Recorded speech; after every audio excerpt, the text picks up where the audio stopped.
I want to go back to the harvest process because you mentioned these 7 to 10 foot plants, and it's a lot. Can you walk us through your process of harvesting? Like, when do you harvest? What are you looking at to determine when or not to harvest?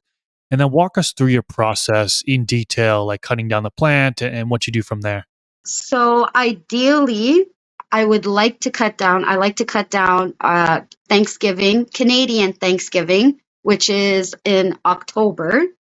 I do like to check my trichomes. I'm looking for something that's no clear. I don't want any clear on my trichomes.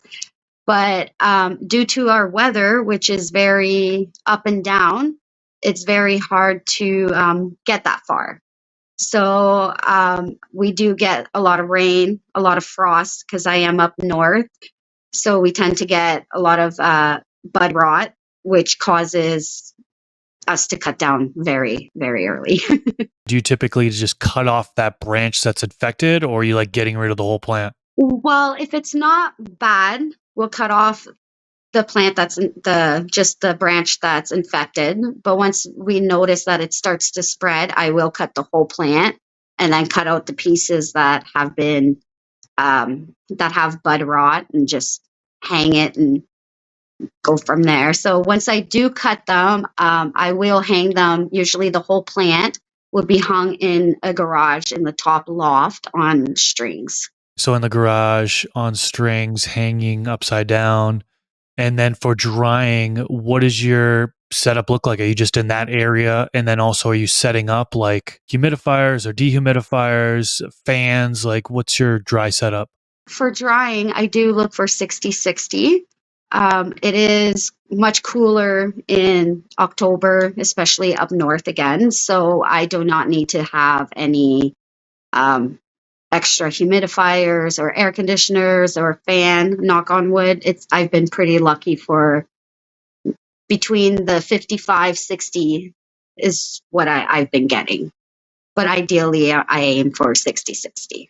It must be nice to have that natural humidity Yeah. there. I live in a dry climate. I have to say that in almost every episode here because people need to be reminded every episode. But it's 20 to 30%. I mean, I had wintertime, it was 16% relative humidity. And so I'm always trying to crank in humidity. It is not fun. Yeah, and in drying, it's so easy to over dry. And I can Yeah. only imagine being in a place like you where it's naturally around that 55, 60% Yes. relative humidity, which is ideal for the drying process. So I'm a little bit jealous. I will notice that, like, if it does rain a lot, the humidity, it is very humid. So I will put a dehumidifier, but it's very rare, thankfully. Better safe to deploy that out and try to start removing that humidity rather than come across that bud rot, right? Because that mold can even happen in the drying stage, and Yes. that happened to me. Unfortunately, I went through a grow. My fan died within the last couple weeks, and I noticed it after 24 hours. So the fan died. I looked at it, I'm like, oh, what the heck? The fan died. So I added in the fan, let the plants continue to grow for the last 2 weeks, Yes. harvested, and then it's during drying when I noticed that I actually had an issue. There was white, fuzzy mold on the inside of the buds. I'm like, oh no, Yeah. what happened? I had to think, was it my drying conditions? No, it actually wasn't. I had to think back and be, oh, I had a fan die for 24 hours. And sure, the fan died and it was only down for 24 hours, but that's enough time for that to establish and start the botrytis to start to grow. Right. And so, like, even though I added in fans, that doesn't eliminate the problem, right? The mold has already started and it would slowly grew from there. So bud rot is definitely not a fun thing to come across, that's for sure. Oh, no, especially when it's big plants.